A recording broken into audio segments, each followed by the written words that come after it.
Podcast, and today we're going to talk about mental health. I have a special guest named Hussein, and I would love it if you guys show him some love and appreciation. And his whole Instagram will be in the description below. Thank you.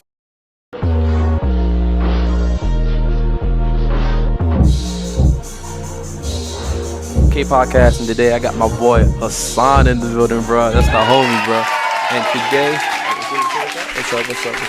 And today I want to kind of talk to you guys about something like mental health, and I feel like mental health is super important. Now, this is going to be like a podcast, but we're going to kind of do this something different, kind of what we got. So I hope you guys like it. Let's get to it. So mental health, bro. Do you think mental health is really important? Mental health is super important. It's more than important. Mental health helps you be empathetic to others. Mental health makes you more aware of what's going on in the world.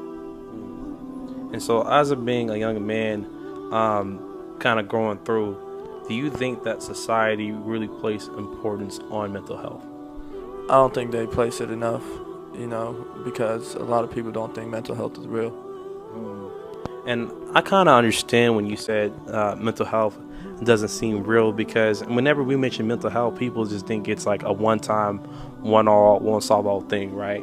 Like kind of way. Yeah. And so, I can say ever since COVID happened in 2020, that mental health has been a rising factor, right? COVID was a big factor for mental health. COVID, ruined everyone's life. Yeah, man. It took away jobs.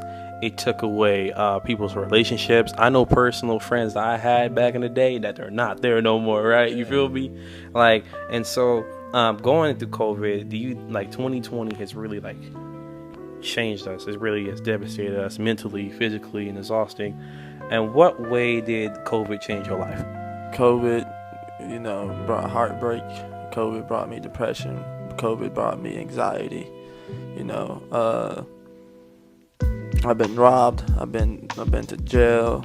I've been assaulted.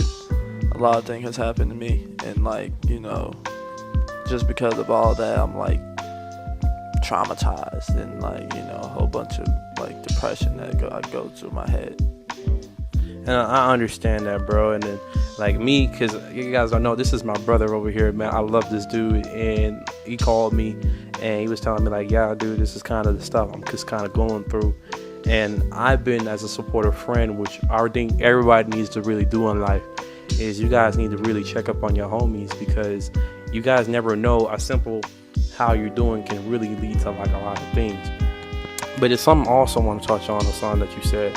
You said that it caused you depression, correct? A whole bunch of depression. I had my whole life ahead of me. I was happy, and then boom, one day it just went away. And how do you take the steps as someone who's went through the storm, right? How are you trying to handle that? Are you trying to better yourself by working out, or how are you trying to go from the storm to now being to the sunset? I mean, at this point, bro, it's not day by day, it's hour by hour, You just got to take it hour by hour, and even though it's hard, there's always going to be a sunset. And I like what you said about that, because it's people think mental health is something that comes and just goes. No, it's a whole progress. It's a whole story. It's something like an obstacle that people have to go through. And I feel like, us being young men, I think that our voices should really be going out there. I feel like our voices, black in America, it's hard. A lot of people can't really there's a lot of people can relate to it. Being African American in America is not the easiest thing to do. I get criticized for my skin color because I wear this, or I have a beard, and it's hard. Every single time I go to the airport, I have to get ready for interrogation, because they want to know why we're going here, because of my skin color. And it's devastating too, because sometimes whenever I'll be walking across the street, or it's like a hidden code that happens among us. It's especially with cops, knowing that my family has a bad history with cops, and my grandpa kind of suffered throughout it. It kind of reflects me. Not too long ago, I didn't tell you this, And I'm gonna say this in the podcast because I want to. Ezekiel, if you're seeing this, it's like that. I'm not gonna say too much, homie. I got nothing long ago when I was coming back from church. Me and my boy got pulled over, right? And so I was chilling in the back seat, and my homie got pulled over, and the officer came out. And he was like, "Yo, license and registration. Did you know that you have like expired tags?" My boy had expired tags. He didn't really pay his stuff. We thinking like it was so funny because when you seen like the cop flashed in like he was Sonic.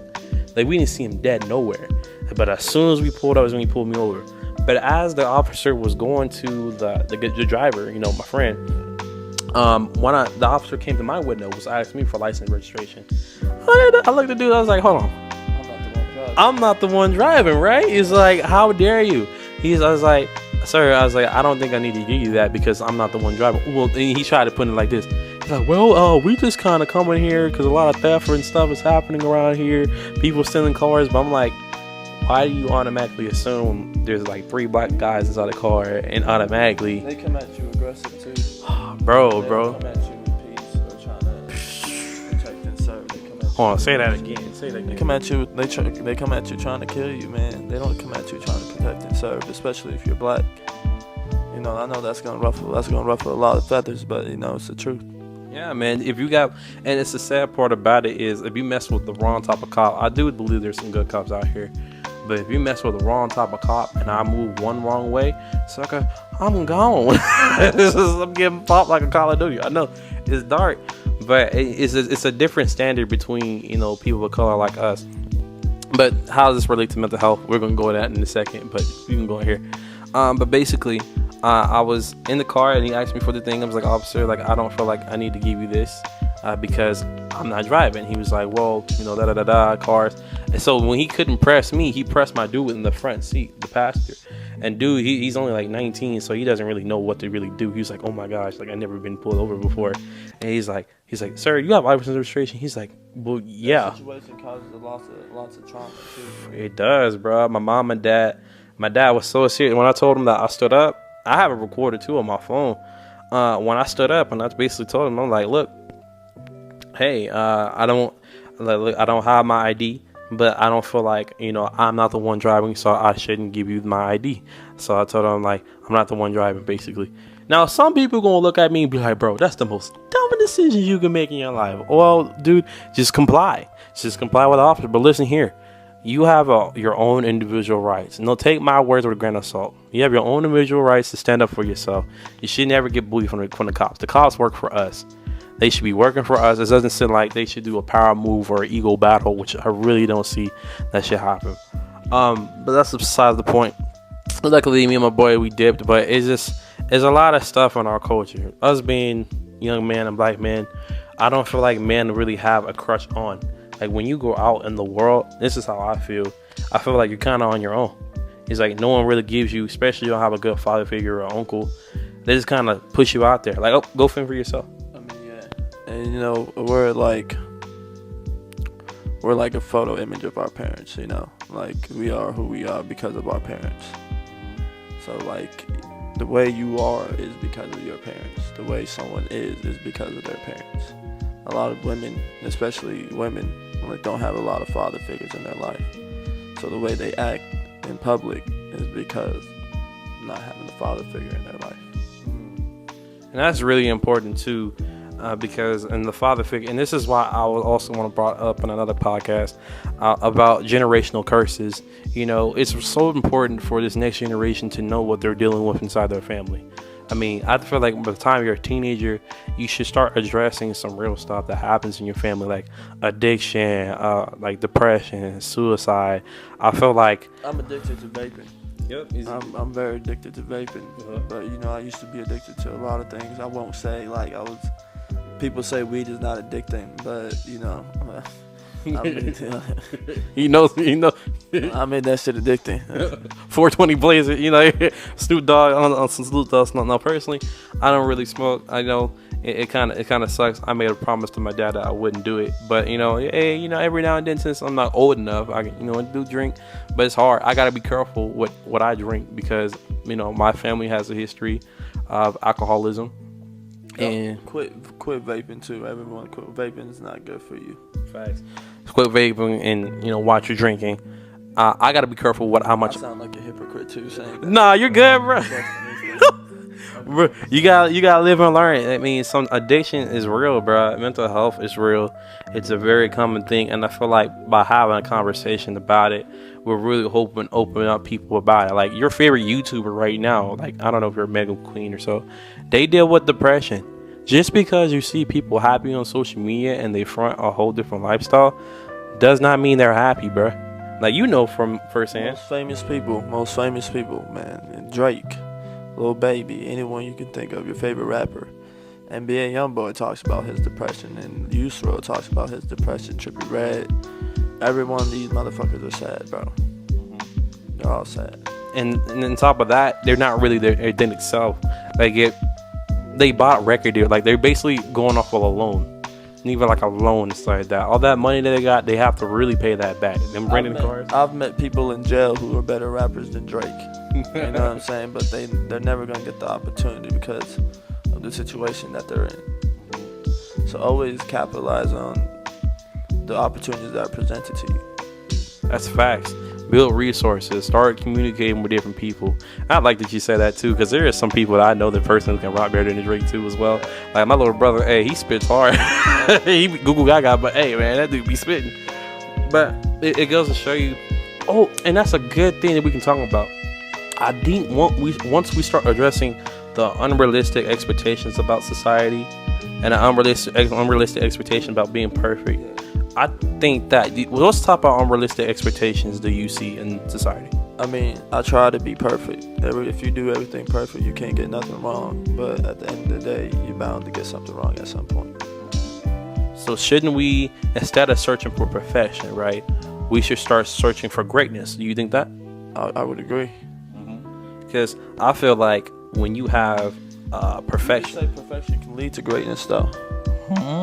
But is there a such thing as being perfect, though? Never. You can never be perfect, because there's always, think about it, you can be the most litest rapper, but there's always competition coming up. There's always someone better. You just don't know about. Yep. There's always someone better. And so instead of trying to compete in everybody else's lane, I feel like people should stay in their lane, compete with themselves, become better than who they was yesterday. You feel me? Because I don't feel like by being perfect, or this society having this whole thing about being perfect, is really fraud. Look at Kim Kardashian. How are they the staple of the whole women? I don't understand that. No offense to Kim K and Kylie and all them. How you the perfect women when almost like 30% of your body is transformed? What do you say? I mean, I agree. It's like, I don't understand. And then media, they push that in our face 24/7. Now they got these young girls thinking like, man, dang, I'm not good enough. My stretch marks, oh my God, this is brutal. I'm like, your stretch bro, marks are beautiful, man. Every single woman out there, your stretch marks are beautiful. Exactly. Like, become who you are. Become the great version of yourself. Now, sometimes you may not be perfect all the time. You don't have to be perfect, but doggone try. Social media has a lot to do with mental awareness too. A lot of people don't like to talk about mental awareness, but look at us now. Yeah, we're taking the first step. We're probably the first people inside our family that's really taking the proper precautions and really trying to solve ourselves. Because by trying to solve ourselves, we can try to solve like other people's understanding. The podcast. I hope you guys really enjoyed it. It's my boy Hussein. You can follow on Instagram. I'll put it down in the link below in the description. Always follow him. Dude is a great model and stuff like that. So you want to book him. Photographer and model. So if you guys want to support, you know what I'm saying? Hopefully one day I'm living in London taking pictures. Yeah, it's gonna happen pretty soon. This man, he's a walking millionaire. He's gonna see it yet. So that being said, I hope you guys enjoyed the video, and we're out. Peace. Mental awareness is real. Check it out. Yes, sir. I thought he's gonna say Metro Boom and make it boom.